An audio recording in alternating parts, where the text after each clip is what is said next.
We're going to chat about said horse in the company of Greg Carpenter, of course, head of racing product here at the Hong Kong Jockey Club. Greg, great to chat to you as always. We've seen these Japanese horses out on the track. They're an impressive bunch. They are. It's wonderful to have such strong support from Japan again.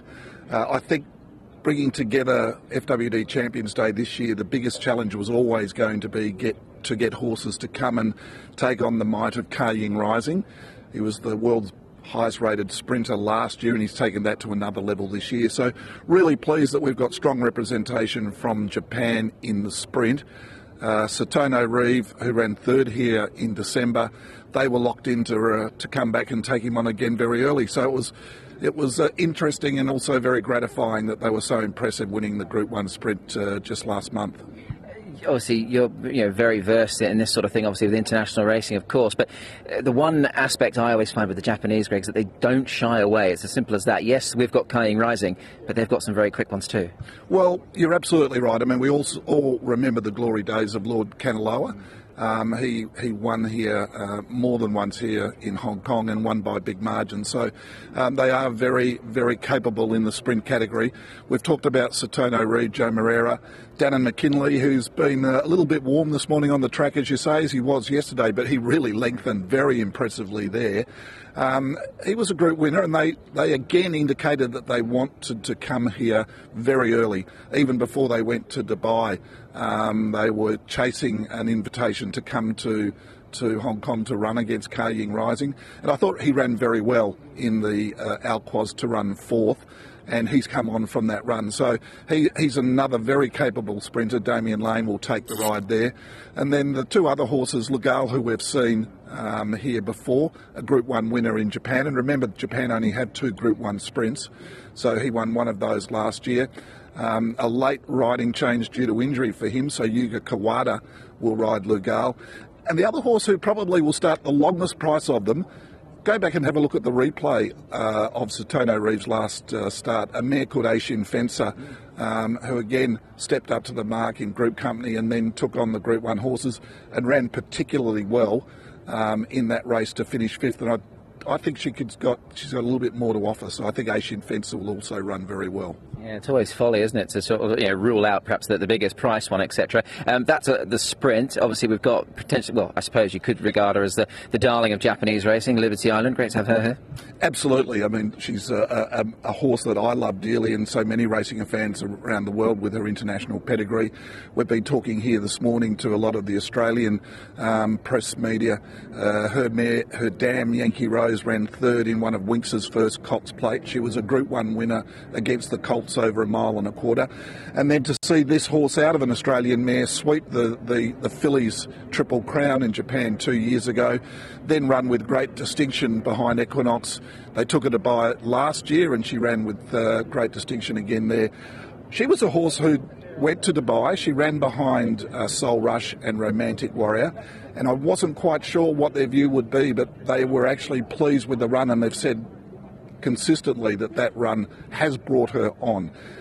When she walks onto the track nowadays, Liberty Island's a 5-year-old mare. She's been here, done that before. She's very relaxed, and I think you will see her back to the form that saw her run second to Romantic Warrior here in December. She's a champion mare, and let's hope she can get another Group 1 win in 2025 before she perhaps heads to the breeding barn next year. Yeah, that would be quite the prospect, wouldn't it, breeding out of it? Greg, we've got the two horses from Bahrain here on screen for us.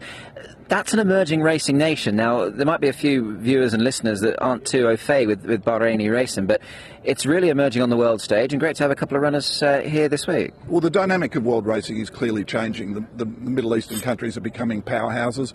It was always Dubai and Dubai World Cup night. We have the Saudi Cup, the richest race in the world. Qatar emerging, and Bahrain. And Bahrain's international races have come on leaps and bounds. Fauzi, who trains K-Leaf, is a trainer that is well known around the world.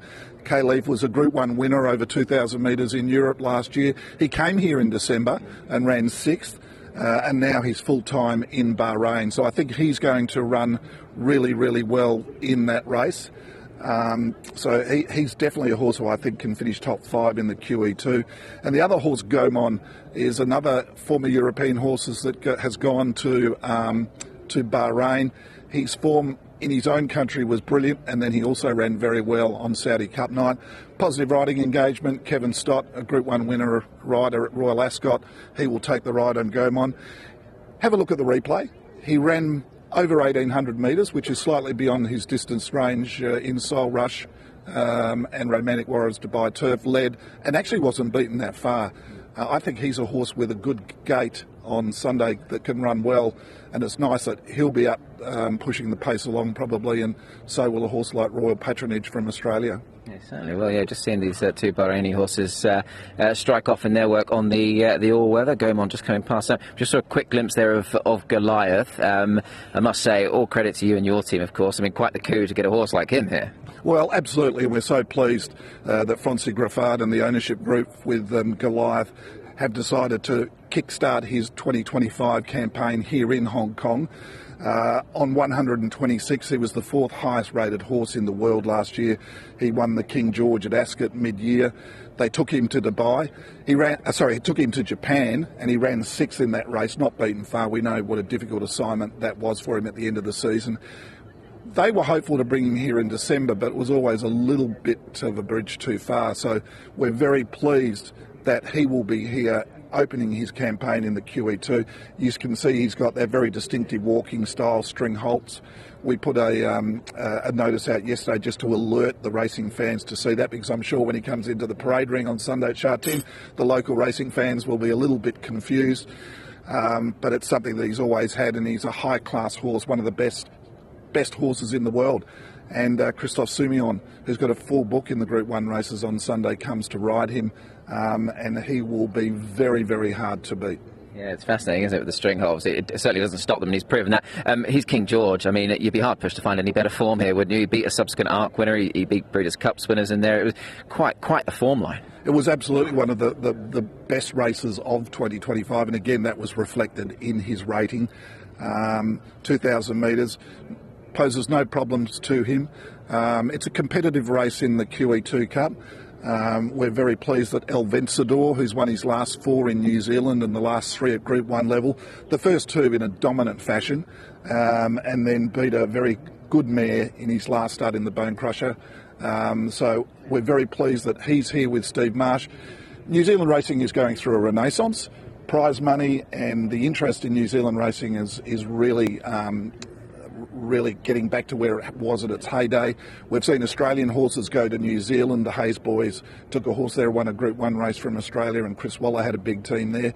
So it's absolutely fantastic that a New Zealand horse, and New Zealand's best horse in El Vencedor, has come back to Hong Kong and try and reprise those glory days when horses like Sunline and others, and even Horlicks in a Japan Cup, decided to take up the challenge of international racing and were so richly rewarded. So great that El Vencedor is here. He certainly is. Listen, Greg, we could chat all morning, I'm sure, but you've got work to do, I've got work to do. We've got to get back to the boys. But thanks for chatting to us, and well done to you and your team. Brilliant, Nick, and I hope everyone enjoys the week.